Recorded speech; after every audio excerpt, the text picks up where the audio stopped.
Thank you very, very much for the introduction, and it's a real pleasure to be able to address your full conference this morning. Thank you. I'm really pleased that you have decided to take that point on in terms of lifting that prohibition. There could be nothing more simple and material that we could do to improve at least the opportunity for us to have good, reliable electricity supplies than that.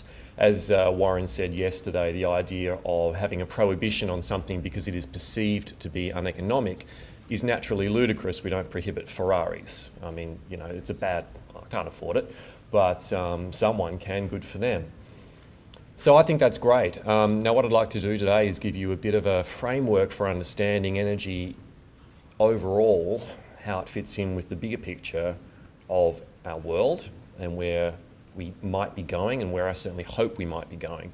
And the sort of framework I'm going to illustrate for you is perhaps an evolution of environmentalism that nowadays is more termed, that's much better, is nowadays termed eco-modernism, and that's a school of thought that I probably now lie closer to than environmentalism per se.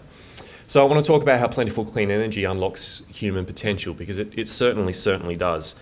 And to tell you that story, we're actually going to start in Sydney a long time ago with this woman, Estelle Wooten. She was born in 1920.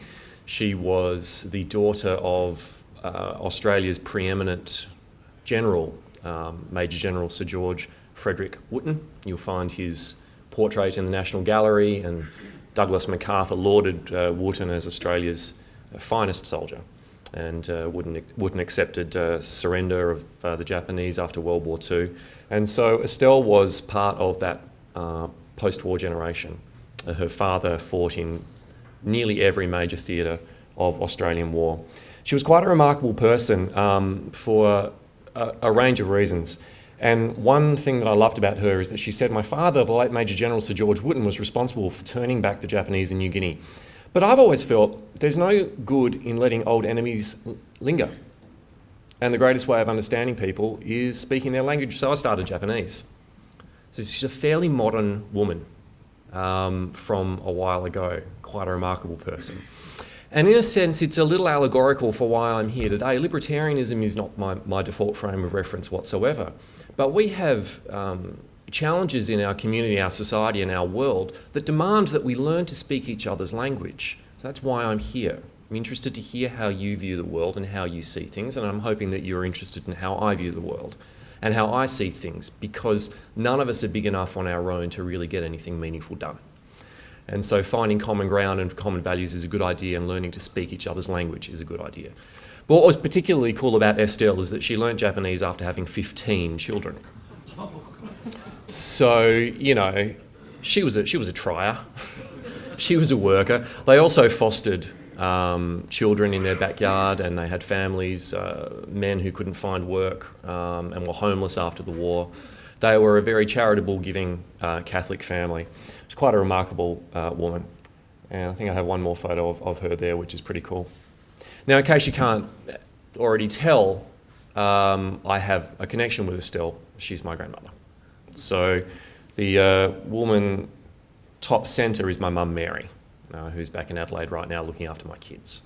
So I've, come down from a great-grand family of 15 children. I was one of 5 children, and I have 2 children myself, which is pretty similar to what's been happening worldwide. So population globally continues to grow. However, crucially important to understand, the rate of population growth, peaked before I was born. Okay? Globally, the rate of population growth peaked before I was born and has been in strong decline ever since. And you can see that there is an outlying region where the rate of population growth remains elevated, and that is in the sub-Saharan African region at the moment. And so as an environmentalist, we pay a lot of attention to human population. We go, how are we going to deal with so many numbers? And yet to a substantial extent, the population bomb has already been diffused and it's now petering out. And so we can now anticipate moving ahead to a world where nearly everybody is having 2 children. So that's pretty much what's happening at the moment. So there's me and my daughter Abby out for a walk, And here we have a family in Bangladesh. The average number of children per family in Bangladesh these days is about 2.1.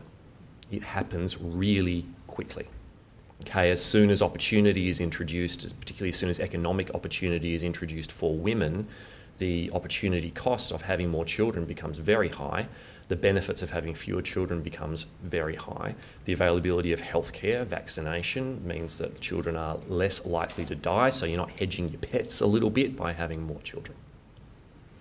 So we're back to having that 2 children per family, and the truth is before human population growth exploded, a lot of women would have 5 or 6 live births in pre-state societies, of whom 2 would grow to reproduce. Okay?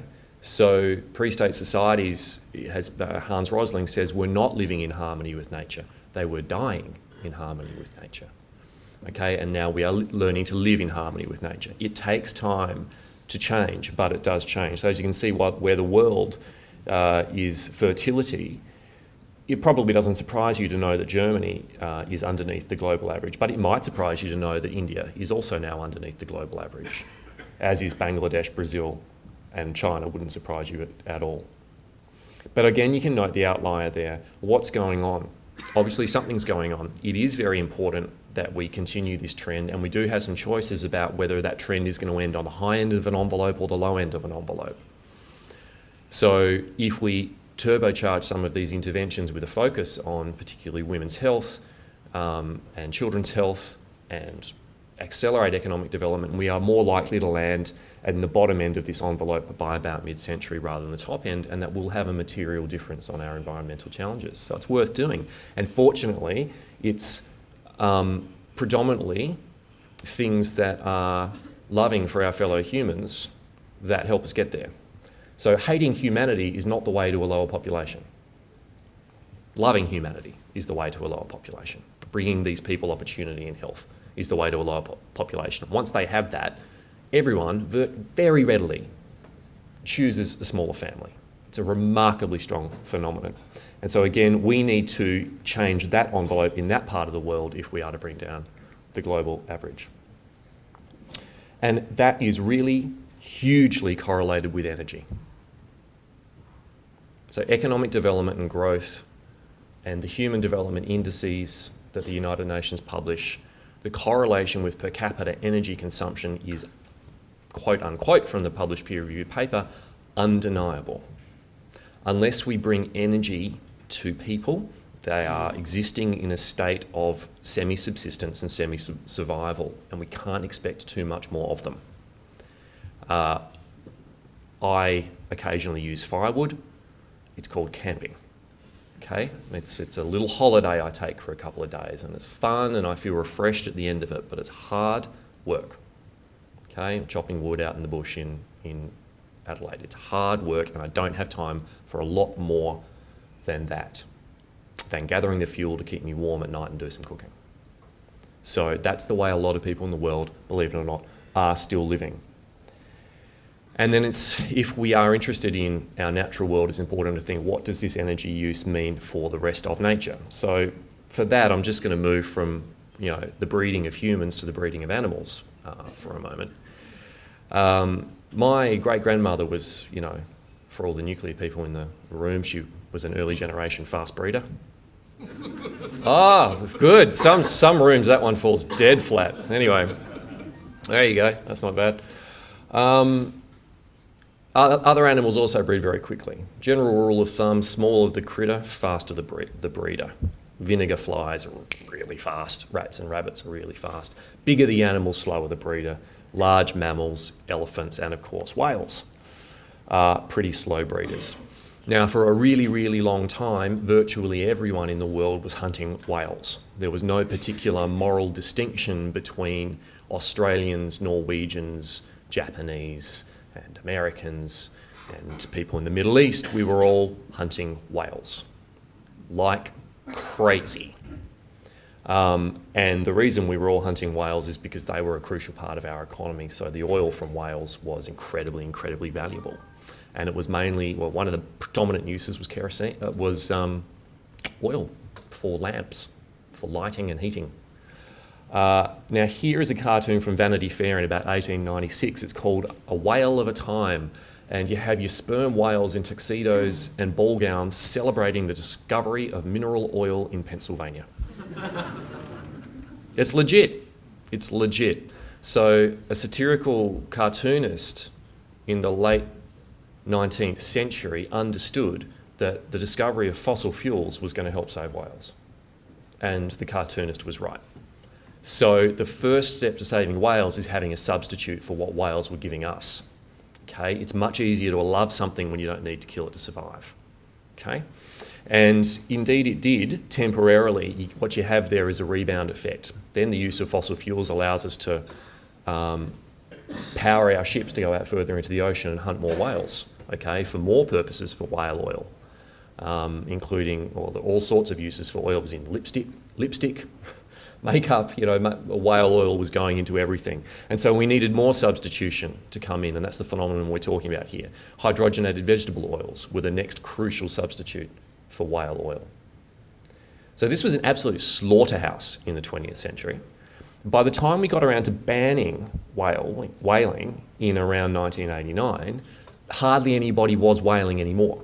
It was nearly done. So a sort of social, environmental, political campaign was the death knell, but it was nearly over, mainly because of the process of substitution. We didn't need to do it very much anymore. Now, this is a really crucially important point. Normally, the great steps forward we take, they get legislated late in the piece. The substitutes need to be quite ready already, and then the legislation is possible. Political will where there's no substitute is hard to come by. Okay? If there's a really good ready substitute in the wings, easy to come by. That's been a huge part of the problem of trying to legislate against carbon emissions.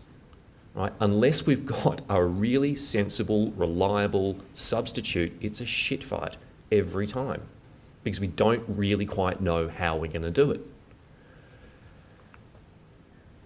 Now, fortunately, in this case, we have seen that it can succeed. And here are two cases where substitution, as much or more than legislation, was the driving force of these environmental wins. With the ozone hole, the substitutes were available. Then there was a massively successful political process to ban CFCs. Yes, indeed, and it should be applauded for that. But we needed the substitutes in place, and now we are seeing distinct recovery of the ozone hole, which is excellent news for all of us. Whales also bouncing back incredibly well.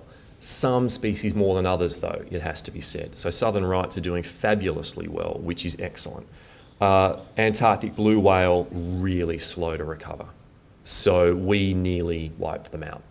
So a good population of blue whales is a few hundred in the North Atlantic. Okay, so they're really still on the edge. The largest animal in the world here takes an awfully long time to breed, and they're only coming back very, very slowly. Now, of course, they feed on krill, which is a carbonaceous life form in the ocean. And krill will be the first against the wall if the ocean becomes too acidic by sucking in too much carbon dioxide. So we're going to need to save the whales again. Okay, these processes don't end, they evolve. Okay, so the next challenge we have to do is lower carbon emissions. It's one of those big challenges. So what does nuclear energy offer in this picture? So much, so much. So it is that substitute, fundamentally. It's the only fuel-based energy source we've ever had that does not burn. So while we may talk about burning nuclear fuel, we're saying that euphemistically. It is not burning. It is not combustion. Okay? It is not rapidly oxidising to release energy. It's fission. It's an entirely different process. So it's a controlled release of energy that's entirely portable. So often when people talk about 100% renewable energy systems, they mean in part moving to the absence of fuel, the near absence of a fuel-based energy system, and just running instantaneously on what's available from the ambient environment. That would be a remarkable achievement. And nearly none of them can do it. They always need to include some production of hydrogen, biomass, synfuels from surplus renewable electricity. Fuel is vital. So this is a dramatically different type of fuel. The power density that Mark talked about in the session yesterday We're used to seeing human potential improve as we access fuels of greater power density. Dry firewood to charcoal, to coal, to oil, to natural gas. All has a rising power density. They're better and better, higher quality fuels. And we're talking about going from about 20 gigajoules per tonne of dry firewood to 50 gigajoules per tonne of natural gas. So it's a dramatic improvement. But that pellet has 24,000 gigajoules per tonne. Okay? That's the difference of uranium. I think it's one reason why nuclear power, the magic of it, it's hard for it to take hold, because it is such a step forward in energy. It's a little hard to grasp. We're talking about so much available energy from such a small amount of material. It's quite remarkable. And as it is, that figure I gave you is only using today's very inefficient form of nuclear reactors, believe it or not. So it provides that substitute. It's fuel, it's totally portable, it can be built and operated anywhere, it provides full reliability. It's coal but not coal, basically. It's coal but not coal. So if you want what's good about coal and not the thing that's bad about coal, terrific. Now most of us should want what's good about coal. It's been affordable, it's provided us with plentiful energy, it has powered a massive amount of human progress over the last couple of hundred years, but it is a technology of the 1700s. Even 1600s, and it's time to do better. We have better. A lot of people aren't anywhere near that in the world yet today. A lot of people are still burning charcoal. This is not good for the natural environment. These people are taking local forest to survive. Firewood, similarly, is still a crucial part. Now, these people aren't having debates about how they get their electricity yet and is it affordable. Right? Electricity has yet to come. So there is a huge amount of energy consumption per capita still to be achieved worldwide. And if it is not to be coal, then it needs to be nuclear. Some of these local uses for electricity, absolutely. An off-grid solar panel system could be a tremendous improvement in a very short term standard of living and opportunity for people there, and that's great. I would observe that often that narrative comes with an image of a child studying under a lamp, getting their homework done, right? We've brought a solar system with a small battery and now they can study at night. And that is good. The next question we need to ask is, what will that educated child do in 5 years? Will they have a job?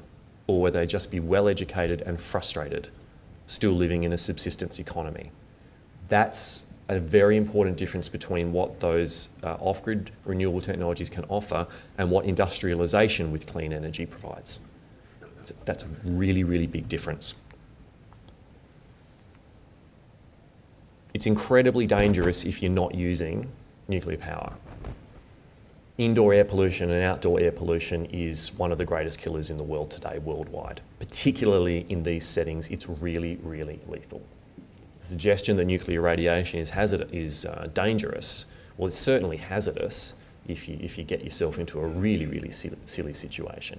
But again, returning to camping, I mean, if I sit on the wrong side of the fire for a while, it's not very nice. And it's not. In fact, it's deadly. So there are really huge environmental and human development imperatives for using nuclear power. A development like this in China, for example, 4 nuclear power plants in a row, built on time and on budget, is going to provide an absolutely massive quantity of electricity that is reliable, affordable and clean to a country that has shifted an enormous number of people from poverty over the last generation. Most of that growth happened on the back of coal, and that's largely why we're in such a dire situation with climate change right now. If nuclear had been ready to power China, we'd be having a really different conversation, and that's largely the fault of the West. Because the US and the EU got scared, stopped building nuclear, stopped making it cheap, and so when China was ready to industrialise, they went with coal. And emissions globally went through the roof because they became a new America in the space of 10 or 12 years in terms of their energy and their greenhouse gas emissions. Now, fortunately, they're taking on nuclear very, very hard.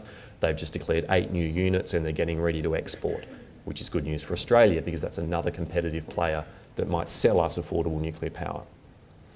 Now, obviously, more and more, another benefit to the environment is that people congregate then in cities. Cities are enormous bringers of opportunity for people.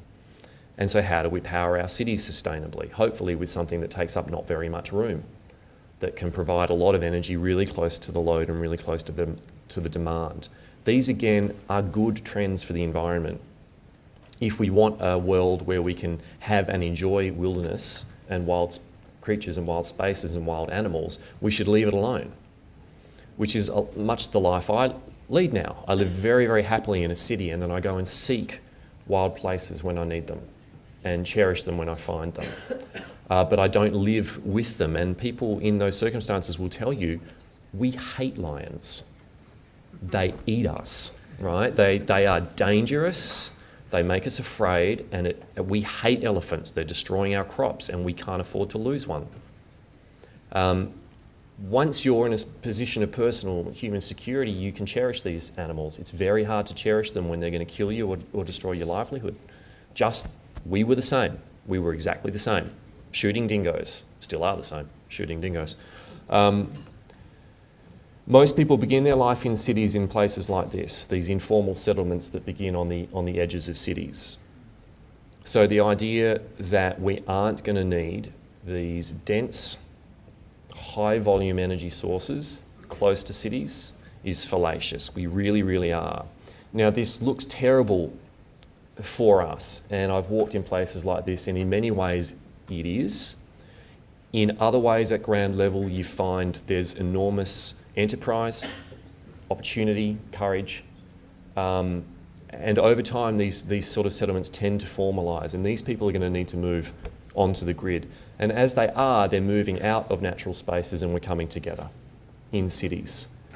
And they will do whatever they can to get power. So in the choice between dirty energy, dangerous energy, and no energy, dirty and dangerous wins every time. Because no energy is death. So, will we hook up one more connection? Sure. Why not? What could go wrong? But you see this all over the world. People steal it. We need to get them to a place where they can afford it, some sort of affordable electricity plan, get them into the formal economy, and then we can move to safer circumstances for them. More broadly, environmentally, what does it mean? There's a lot of talk at the moment in Australia, and it's about time, about waste. The fact that China has just decided to stop accepting the world's plastic. Recycling and doing it properly is an energy-intensive enterprise. So if we want to recycle materials, and we do, for the sake of the environment, we need energy. If the energy is carbon-based, then environmentally, we're in a paradox. We want to do something better for the environment, but the process of doing it is worse for the environment. Nuclear power, nuclear fission breaks the paradox. We can have as much energy as we want, actually, and then deploy it in a range of incredibly beneficial uses like recycling metals, recycling paper, recycling plastic. There are literally mountains of resources all over the world. So the message that I guess I'm trying to get across about nuclear power is that the availability of energy that is clean changes everything. A huge part of environmentalism that I was raised on is taught on the reality, the idea of scarcity, that there is never enough, and so everything is a competition, and that really informs the environmentalist worldview. Energy scarcity is a huge foundation of that, and it very much informs the environmentalist worldview in terms of how we can solve these problems. When suddenly you discover energy isn't scarce, we're only choosing to make it scarce. And when you suddenly discover that we can have as much clean energy as we want to have, suddenly everything changes. You realise that we can power agriculture and make our agriculture denser and closer and more productive. And if you want wild spaces, agriculture is what takes up the vast majority of our impact on the earth, food production. And when we make it denser, marginal lands on things like hillsides and slopes are the first to go back to nature. So we go, right, well, This farm is now more productive. We're getting the food we need. That one just goes fallow. And we're seeing it now. So that's the same photograph in the same location. It's the area that it's reverted farmland. Agriculture in Australia is phenomenally productive. Agriculture in the United States is phenomenally productive. And you can see the trend in that increase in productivity, such that, and this is in New England in the United States, some places just, we don't need them anymore. Don't need them anymore to grow food. And again, if we want to, we're just getting started on that process. It all comes back to energy. It's the universal substitute.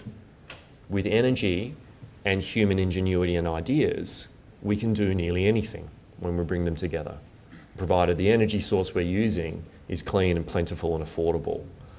That's the promise that nuclear power offers, and that's why it's so important that Australia removes this prohibition so that we can open ourselves to the potential and the possibilities of nuclear technology. Thank you very much.